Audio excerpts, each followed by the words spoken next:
Hi, everyone. My name is Melody, and I'm your host for Opt-in. Today, we have guest Jillian Norris, and she's one of our students for the Day in the Life series. She's currently a third-year optometry student at Southern College of Optometry, and she's just going to give us a little bit of the insights of her third year there.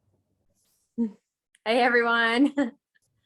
So we just kind of want to let our listeners know a little bit about what it's like and the things you've learned throughout your time, since you are almost finished with your time in school and ready to be an optometrist officially. So did you take any new study habits throughout your time in optometry school? Because I know each year, obviously, your schedule changes, patient interaction changes, and from undergrad till now, I'm sure things have definitely changed a little bit in the eyes of your study habits. Yeah, I would say I definitely changed my study habits. I did my undergrad at Florida, and when I was there, I mostly studied by myself and sometimes would do things with friends, but I feel like I do a lot more group studying now that I'm in optometry school. And that wasn't something I started right off. It's kind of something that as the classes got harder, we all seemed to do better when we were studying together and hearing each other say things. Because really there's just so much more information on these exams than your undergrad exams. So it's easier to retain. I feel like when I got like the auditory and I was reading it and everything else. So I'd say I study a lot more in groups. I used flashcards a lot our first year. Our class had people that would put flashcards together and Quizlets, and we would use those a lot. But I feel like the beginning was a lot of like memorizing anatomy and stuff like that. And then as it progressed, it's kind of become like learning about different diseases and how they're different, how they're similar, and you kind of have to like keep them straight. So I feel like talking about them has really been like beneficial for us. Okay. And then in terms of your schedule now, I know that Natalie and Veronica both mentioned that they don't really have much of a say in their schedules. And so you kind of just go with the flow, you get what you get, but you have to, work off of there. So what does your schedule look like now in terms of labs and then lectures? So our lectures now are in the mornings. And so now I'm only in like we're 4 or 5-ish classes basically, because we do 3 days of clinics. So now I have every day we have lecture from around 8 to like 10:15. And then we have labs 2 days a week. So 2 days a week I have one lab, and then the other 3 days of the week I'm in clinic from 10:30 to about 6 or so, depending on like how long it takes to finish up. But yeah, we don't really get much of a say. We're in like different lab groups. Everyone kind of has like a different thing going on, and like each of us do different things. One day of our clinic is in primary care. The other day we spend in optical, and then the third day it kind of like varies. Sometimes we're in the teen clinic, sometimes we're in vision therapy, the University Eye Center with the University of Memphis. So it just kind of depends. We like rotate around. Okay. And then when it comes to your classes now being mixed in with more patient interaction, how did you prepare for that in terms of maybe like having a big sieve that told you about how that was going to go down? And how do you even incorporate studying for boards? Because those are coming up soon. Right. Yeah. So I guess like now when I was in the second year, we did like all the labs and you learn how to do all the hands-on stuff that you end up doing in clinic. And it's much easier when it's on your classmates because you always want to be like a good patient and like make really good grades on your practicals.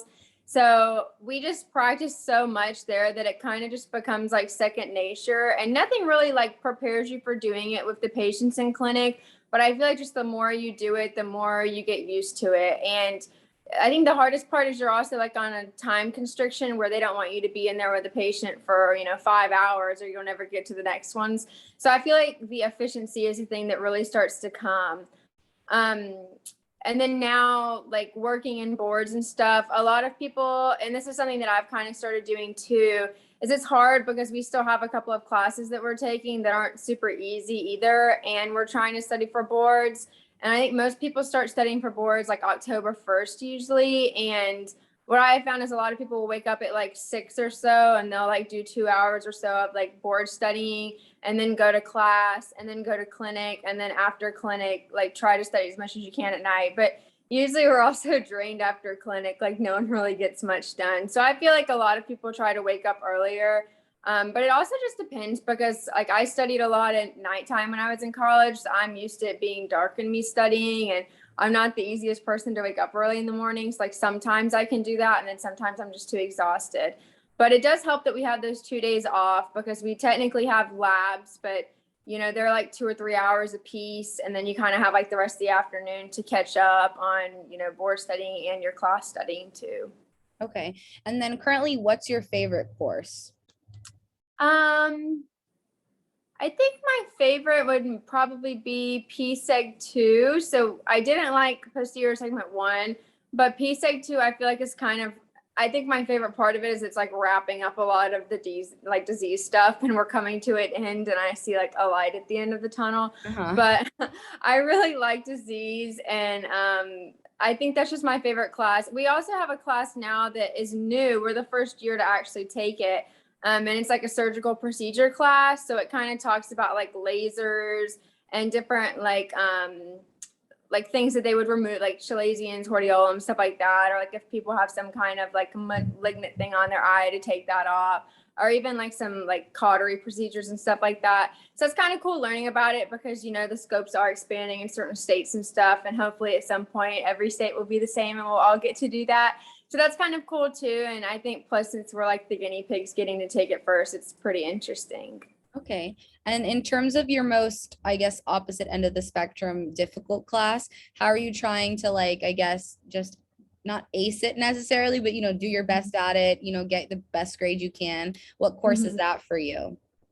I would say now there's really not, there's what like neuro eye disease is pretty hard, but I feel like that's usually everyone's least favorite class because you take that neuroanatomy class like either first or second year, and it sucks and no one knows what any of the words mean, and we're all Googling words and a definition to understand something.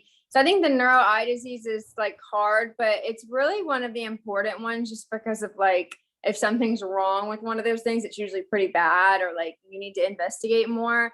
So I think it's hard. And I just like, I've been pushing through it because I know it's important. So I'm just like, okay, if someone was sitting in my chair one day, I'd want to be able to help them with this. But I feel like that's probably in my class, it's like our least favorite class right now. And we love our doctor and our like professor in it, but it is just like really hard to understand. Okay.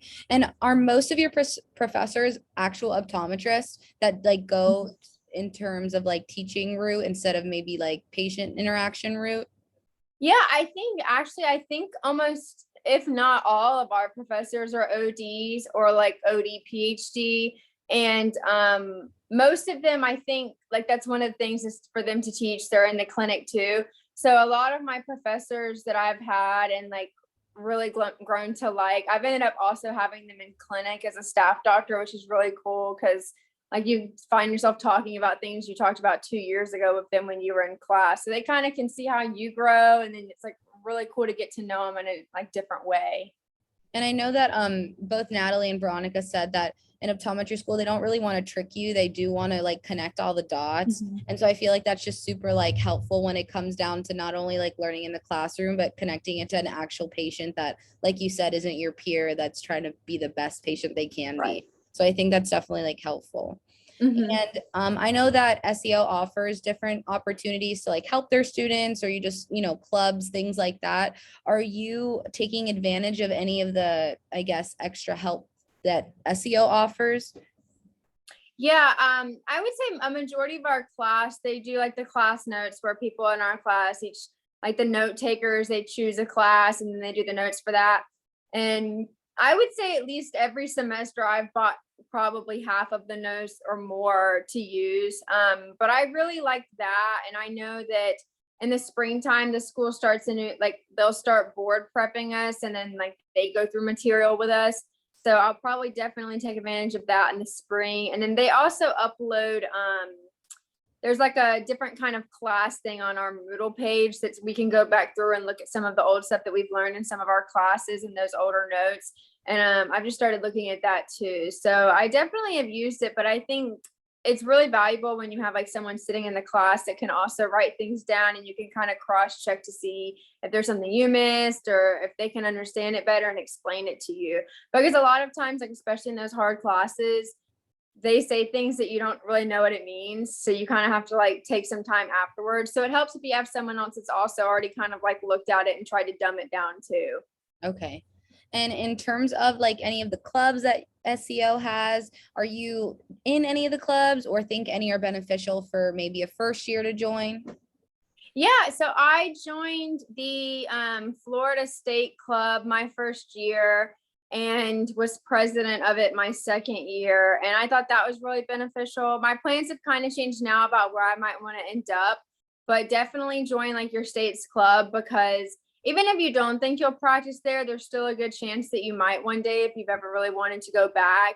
So I think it's really beneficial to be in your state club, and you get to speak to people that are like actively working in your state, trying to expand the scope in your state. I'm also in the private practice club. So for anyone that is going in or interested in private practice, I think that's a really good club to be in. You find out a lot about how doctors, work with their finance people and stuff like that, and how they kind of make money and the ins and outs of owning a private practice and whether you should buy into one or, different motives like that. Um, I know if like I've been in our sports vision club too at one point, but really if you find something that you're interested in, I would suggest just kind of jumping into it. I've always known that I was interested in private practice, and for most of my life, I wanted to go back to Florida. So I definitely like started in those right off the bat. But we have a lot of different, like if you're interested in contact lens or ocular disease and things like that, it's just honestly, it's kind of harder to like cut down what you're interested in, because I feel like at some point you're interested in a little bit of Yeah. everything. So in terms of that, in your interest for your future, do you plan on maybe specializing in a certain portion of like, I guess, optometry, whether it was ocular disease or peds or sports vision? Mm-hmm. I've considered either sports vision or maybe low vision. Actually, the one of the optometrists, the first one I shadowed when I was an undergrad, did low vision, Dr. Cameron in Gainesville. And I really liked just the way that she could use those devices and stuff. And, once you get into optometry school, you take a class on low vision and there's like a lab. So you really get to learn all about the different telescopes and magnifying like things you can use, and like all those devices when you're actually seeing it with a patient and how it's improved their life. Like that's really interested me. But I'm also still kind of keeping an eye out for sports vision too. I just haven't decided. I know sports vision is a growing field. I was definitely interested in that myself, but it's so new. I feel like when you talk about sports vision, a lot of people are confused as to like how you would partake in the field. So it's Right. very interesting. Mm-hmm. And then taking all that you've like learned now in your third year, just moving into your fourth year, taking more boards, because I think there is three, correct? Or is Mm-hmm. there's three, and that final one's like you with the patient essentially. Mm-hmm. So how do you, maybe I just guess, are preparing for your final year and just finishing off optometry school? I would say I'm really trying to kind of take everything in right now and just kind of finish strong these last 2 semesters that I actually have like the didactic portion where you're actually in class taking exams. And I'm really trying to gain a lot out of clinic now, because once we start on those externships, our first one will start in the summertime and I'll go back to Florida. And I just really want to make sure I have like a good foundation before I'm like away from SEO, because everything I've ever known like and done optometry related has basically been here. So I think it's going to be like kind of interesting to see how another practice operates versus like, a huge college of optometry that sees so many patients.